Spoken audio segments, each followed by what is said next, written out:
3 Januari 2026. Jauh di dalam Fuerteventura, Presiden Venezuela percaya bahawa dia benar-benar selamat. Kubu itu memberikan keyakinan kepada Nicolas Maduro. Dia rasa selamat di sana. Terdapat begitu banyak pertahanan, begitu banyak jalan keluar, begitu banyak pengawal dan sistem keselamatan, semuanya direka khas untuk melindunginya.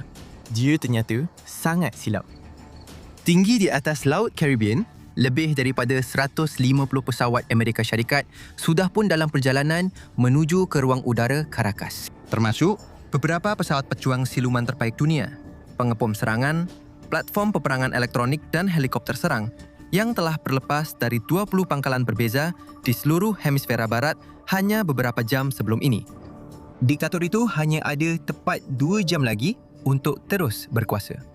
Beginilah cara tentera AS melaksanakan operasi Absolute Resolve. Sasaran tersebut ialah pengganti yang dipilih sendiri oleh Hugo Chavez, Nicolas Maduro. Maduro berasal dari latar belakang yang sederhana, bermula sebagai pemandu bas sebelum naik menjadi pemimpin Kesatuan Sekerja dan memperoleh kuasa serta pengaruh yang besar. Semasa pemerintahan Chavez, beliau menjadi Presiden Perhimpunan Kebangsaan, kemudian Menteri Hal Ehwal Luar Negeri dan akhirnya naik Presiden sebelum mengambil alih pentadbiran negara selepas kematian Chavez pada tahun 2013. Dan begitulah bermulanya kejatuhan secara beransur-ansur namun tidak dapat dielakkan bagi negara Amerika Selatan itu. Kurang daripada setahun selepas mengambil alih jawatan, Maduro menghadapi gelombang besar protes apabila rakyat menyuarakan ketakutan dan kekecewaan mereka terhadap kekurangan barangan dan penurunan taraf hidup mendesak Presiden supaya meletak jawatan. Protes-protes itu dengan cepat bertukar menjadi ganas dengan pertempuran sengit antara para penunjuk perasaan dan kumpulan para militari pro-kerajaan yang dikenali sebagai Colectivos. 43 orang terbunuh, ratusan lagi cedera dan hampir 4,000 orang telah ditangkap. Dalam tahun-tahun berikutnya, keadaan hanya menjadi semakin teruk. Mabuk kuasa dan langsung tidak mahu melepaskannya, Maduro telah menubuhkan sebuah kerajaan autoritarian, sering menggunakan taktik haram dan licik untuk terus mengawal negara, termasuk penipuan pilihan raya, pencabulan hak asasi manusia, rasuah dan penapisan. Taraf hidup terus merosot. Ribuan orang awam terbunuh dan berjuta-juta lagi melarikan diri dari negara itu. Situasi mencapai kemuncaknya pada tahun 2024 apabila Maduro mendakwa dirinya menang dalam pilihan raya presiden yang dianggap penipuan oleh pemerhati pilihan raya sebahagian besar komuniti antarabangsa serta jutaan rakyat Venezuela. Pada tahap ini, bekas pemandu bas itu juga dipercayai kuat bersekongkol dengan kartel, bersekutu dengan kumpulan penyeludupan dadah seperti Kartel de las Olas atau Kartel Matahari.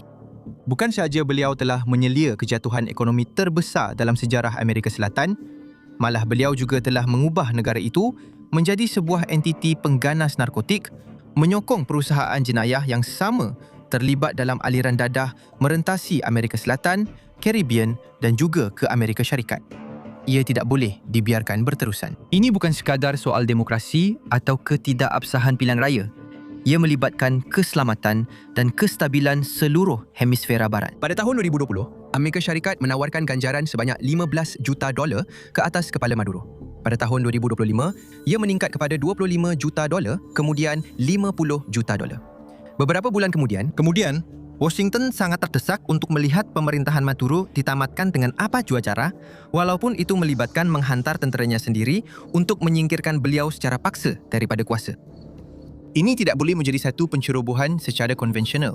Venezuela mungkin tidak mempunyai kekuatan tentera sebanyak Amerika Syarikat, tetapi ia masih mempunyai beberapa ratus ribu anggota tentera aktif dan jutaan ahli milisya yang sedia untuk digerakkan. Perang berskala penuh antara kedua-dua negara hampir pasti akan mengakibatkan jumlah korban yang besar di kedua-dua belah pihak serta bencana kemanusiaan.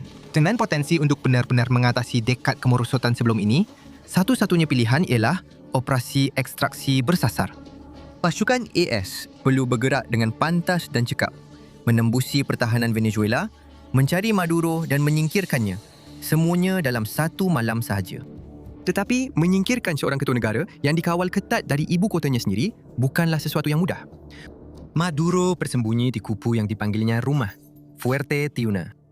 Menyifatkan tempat ini sekadar pangkalan tentera memang meremehkan. Ia lebih seperti sebuah bandar dalam bandar. Ia adalah nadi utama jentera ketenteraan Venezuela, menempatkan ibu pejabat tentera, Kementerian Pertahanan dan kediaman Presiden sendiri. Dengan pelbagai bangunan, pintu keluar dan masuk yang dikawal, rumah selamat, laluan pelarian kecemasan, tembok perimeter yang tinggi dan senjata anti pesawat, tempat ini dibina untuk menjadi tidak dapat ditembusi. Ia adalah tempat Maduro dan sekutu terdekatnya, termasuk ketua dadah dan penjenayah kartel, menikmati kehidupan mewah, sementara sebahagian besar penduduk bergelut dan kelaparan. Tetapi, Maduro mempunyai satu alat keselamatan mekanikal khusus, iaitu bilik selamat yang diperkukuh. Jika dia dapat masuk ke dalam, mungkin dia boleh membeli masa yang cukup untuk merancang pelarian atau berharap bantuan tiba untuk mengiringinya ke tempat lain. Jika pintu letupan berat itu tertutup rapat, satu operasi pengekstrakan bersasar akan bertukar menjadi kepungan berdarah yang berpanjangan. Misi itu akan gagal. Delta Force perlu sampai kepadanya sebelum kunci itu diaktifkan. Namun, mengatur operasi yang begitu rumit bukanlah satu tugas yang mudah. Ia memerlukan perancangan yang paling teliti dan tepat hingga ke butiran yang paling kecil. Untuk menewaskan bilik kebal itu, Amerika Syarikat memerlukan data. Jadi pada Ogos 2025, Amerika Syarikat mula bertindak. CIA secara senyap-senyap menghantar satu unit ke Venezuela dengan misi penting untuk mengumpul sebanyak mungkin maklumat perisikan tentang Maduro, menggunakan segala-galanya daripada pemantauan drone altitude tinggi hingga perisikan isyarat. Amerika Syarikat perlu tahu segala-galanya. Di mana dia tidur, apa yang dia makan, bila dia bangun. Setiap butiran adalah penting. Unit itu juga ditugaskan untuk mendapatkan gambaran seterperinci mungkin tentang Fuerte Tiuna. Jika Amerika Syarikat mahu berjaya menangkap Maduro, mereka perlu tahu setiap inci persegi kubu itu. Jadi mereka menghabiskan berbulan-bulan bukan sahaja mengumpul maklumat tetapi juga membina replika realistik rumah selamat Maduro. Unit elit akan menghabiskan hari demi hari berlatih dalam persekitaran ini, menghafal setiap bahagian susun atur bangunan itu. Mereka menghafal setiap sudut buta, mereka mempelajari setiap titik sempit yang berbahaya, mereka tahu bilangan langkah yang tepat dari katil Maduro ke bilik kebal. Bulan-bulan berlalu, sementara tentera elit berlatih secara rahsia untuk menyerang kediaman Maduro, Amerika Syarikat meningkatkan tekanan secara terbuka ke atas Presiden Venezuela itu. Mereka mengumpulkan armada tentera laut yang besar di luar pantai negara itu, termasuk kapal perang terbesar di dunia. Kapal pengangkut pesawat USS Gerald R. Ford yang mampu membawa sehingga 90 pesawat dan kira-kira 4,600 kelasi. Armada Amerika itu terus melancarkan banyak serangan ke atas kapal-kapal yang disyaki menyeludup dadah di luar pantai Caribbean Venezuela. Maduro sementara itu tetap bertegas, membuat pengumuman awam yang berani tentang mempertahankan negaranya daripada sebarang ancaman di sebalik pintu tertutup. Namun, dia tahu hari-harinya berkuasa sudah hampir tamat. Dan sebelum penghujung tahun 2025, Maduro telah diberikan satu ultimatum. Presiden Trump menghubunginya secara langsung, mengarahkannya untuk menyerah atau berdepan dengan akibatnya. Sekali lagi, Maduro enggan mematuhi dan 7 hari kemudian, pada 2 Januari saat yang dinantikan oleh Amerika Syarikat, akhirnya tiba. Jam menunjukkan 11.46 malam waktu tempatan. Selepas cuaca buruk, langit kini tenang dan cerah. Inilah masanya. Sekarang atau tidak sama sekali. Presiden Amerika Syarikat, Donald Trump, memberikan arahan. Dalam sekelip mata, lebih daripada 150 pesawat Amerika berlepas ke udara. Ia termasuk jet pejuang tercanggih seperti Lockheed Martin F-35A Lightning II dan F-22A Raptor, serta pesawat peperangan elektronik seperti Boeing EA-18G Crawler, pengebom supersonik seperti Rockwell B-1B Lancer, dan pesawat amaran awal udara seperti Grumman E-2D. Pesawat tangki pengisian minyak Hawkeye juga meninggalkan landasan mereka bersama dengan helikopter Chinook dan Black Hawk serta pelbagai kenderaan udara tanpa pemandu seperti Lockheed Martin RQ-170 Sentinel. Absolute Resolve telah bermula. Tetapi untuk membawa Delta Force terus ke sasaran, Amerika Syarikat terlebih dahulu perlu melumpuhkan bandar itu. Operatif Amerika Syarikat, termasuk pasukan komando cyber dan komando angkasa, menggunakan teknologi sulit untuk memutuskan bekalan elektrik bandar itu. Beberapa ketika sebelum jam 2 pagi waktu tempatan, Caracas, ibu kota Venezuela, menjadi gelap gelita. Bukan secara beransur-ansur, bukan kawasan demi kawasan, tetapi serta-merta seluruh daerah di bandar itu tenggelam dalam kegelapan. Apabila rangkaian kuasa gagal, Skrin radar berkelip-kelip dan terpadam. Komunikasi terputus, sistem pertahanan udara kehilangan paparan visual dan kru operasi mula panik. Apa yang berlaku seterusnya adalah operasi ketenteraan paling berisiko dan paling berprofil tinggi sejak SEAL Team 6 menyerbu kompleks Osama bin Laden di Pakistan dan membunuh pemimpin Al-Qaeda itu pada tahun 2011. Dan kini, tiada jalan untuk berpatah balik. Tunjang utama serangan kinetik itu ialah Boeing EA-18G Growler. Mereka menggunakan sistem gangguan taktikal canggih mereka untuk membanjiri bandar itu dengan gelombang elektromagnet tidak kelihatan, mengacau stesen radar dan mengganggu mana-mana rangkaian komunikasi yang masih berfungsi di darat. Pertahanan udara Venezuela yang merangkumi bateri peluru berpandu permukaan ke udara Soviet S-300 serta platform jarak sederhana Rusia Buk M2, bateri Pechora 2M dan EGLA-S jarak dekat. Sistem pertahanan udara mudah alih telah dilumpuhkan. Sistem seperti S-300 mungkin sudah bertekad lamanya, tetapi ia masih cukup kuat untuk menembak jatuh pesawat musuh. Sementara pesawat Growler terus mengganggu pertahanan, juruterbang pejuang meluncur laju merentasi bandar, melancarkan serangan ke atas pelbagai kemudahan tentera dan sasaran strategik lain di dalam dan sekitar Caracas, termasuk pangkalan tentera laut Meseta de Marmol, pelabuhan La Luguera, pangkalan udara La Colota, substesen Panamericana, antena El Volcan dan balai cerap Cajigal. Ia adalah satu siri serangan yang tepat dan dikira dengan teliti ke atas rangkaian pertahanan negara, direka untuk menafikan keupayaan Venezuela mempertahankan diri serta menimbulkan kekeliruan dan huru-hara dalam barisan musuh. Dan yang paling penting sekali, untuk membuka jalan bagi helikopter dan pasukan operasi khas masuk untuk membawa keluar sasaran. Pertahanan udara Caracas telah dimatikan.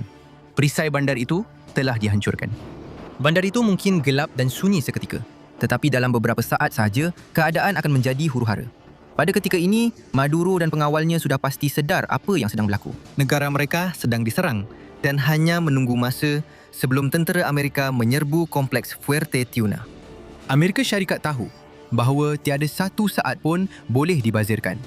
Kejayaan atau kegagalan seluruh operasi ini bergantung kepada beberapa minit yang akan datang. Kerana itulah masa yang diperlukan untuk Maduro menghilangkan diri ke dalam bilik kebal kelulinya, satu labirin terowong bawah tanah atau bunker. Atau mungkin menaiki pesawat dan melarikan diri dari negara itu. Sementara, askar-askar terlatihnya yang terbaik dan pengawal peribadi elit dari Cuba menahan penyerang Amerika cukup lama untuk dia melarikan diri.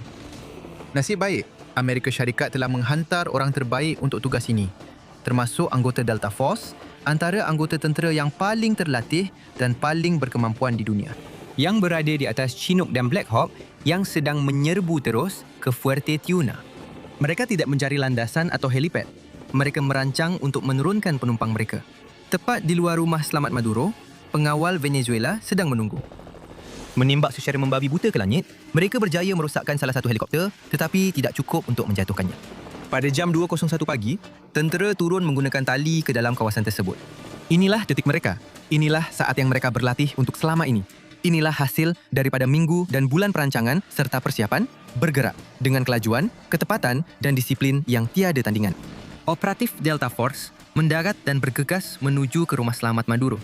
Mengaktifkan penglihatan malam dan optik terma mereka, mereka mara ke dalam kawasan yang gelap gelita itu, menghampiri pintu besi pertama daripada beberapa set pintu besi yang dikatakan ada di situ. Operatif Delta menggunakan charge letupan untuk merempuh masuk. Bergerak dengan lancar dari koridor ke koridor dan bilik ke bilik, pasukan itu memanfaatkan sepenuhnya berjam-jam latihan yang mereka lakukan di pangkalan replika. Walaupun ini kali pertama mereka berada di Fuerte Tiuna, mereka sudah rasa seperti mengenali tempat itu seperti belakang tangan sendiri.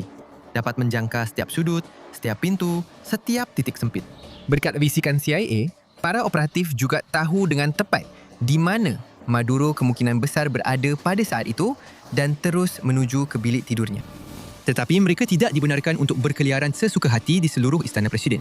Pengawal elit Maduro, termasuk warga Venezuela dan berpuluh-puluh warga Kuba yang terlatih tinggi, sudah bersedia dan menunggu untuk bertahan serta menangkis serangan penyerang Amerika. Tetapi, Delta Force semakin hampir ke lokasi Maduro. Dengan setiap detik yang berlalu, pengawalnya sama ada melarikan diri menyerah atau disingkirkan satu demi satu. Dengan hanya beberapa saat berbaki, Maduro dan isterinya membuat larian terakhir yang terdesak ke bilik selamat. Ketika beberapa pengawal terakhir Presiden tumbang ke lantai dan bunyi tembakan serta letupan bom tangan bergema di sekitar kediaman itu. Maduro hanya beberapa inci sahaja lagi untuk memasuki bilik kebal keluli dan menutup pintu di belakangnya apabila anggota Delta Force akhirnya berjaya menangkapnya. Tetapi walaupun Presiden Venezuela telah ditangkap, misi itu masih belum berakhir.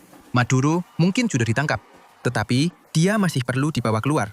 Jadi, anggota Delta mengikat tangan Maduro dengan zip tie, menyarungkan hood pada kepalanya dan menyeretnya ke titik ekstraksi yang telah ditetapkan, yang terletak separuh dunia jauhnya. Donald Trump dan penasihat terdekatnya, termasuk pengarah CIA John Ratcliffe dan setiausaha negara Marco Rubio, memerhati ketika situasi itu berlangsung. Dari resort Mar-a-Lago milik Presiden di Palm Beach, Florida, Presiden Amerika Syarikat itu tenang dan terkawal, kemudian memberi komen tentang kerja luar biasa yang dilakukan oleh Angkatan Tentera Amerika.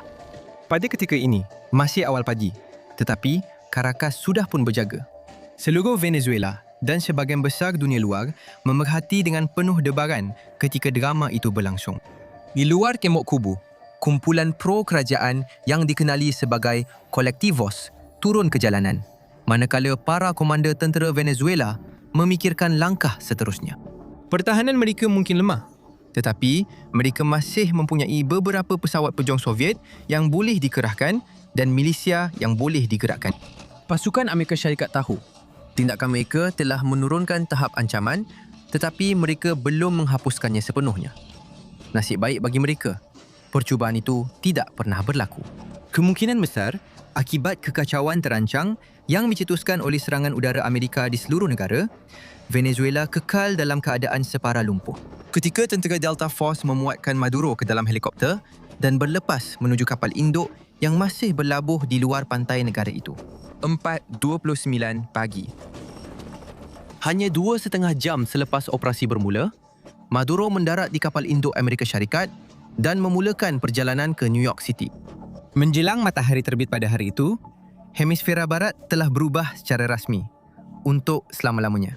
Presiden Trump muncul dalam siaran televisyen mengumumkan bahawa diktator haram itu, Maduro, telah berjaya ditahan dan akan dihadapkan ke mahkamah di daerah selatan New York atas tuduhan narkokeganasan dan pengubahan wang haram.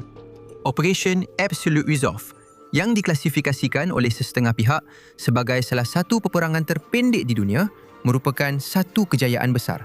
Amerika Syarikat mencapai objektifnya tanpa sebarang kematian rakyat Amerika dan hanya 7 orang yang cedera. Di pihak Venezuela, berpuluh-puluh anggota Venezuela dan Kuba telah terbunuh, pertahanan udara serta kemudahan ketenteraan telah dimusnahkan dan rejim yang merosakkan telah kehilangan pucuk kepimpinannya.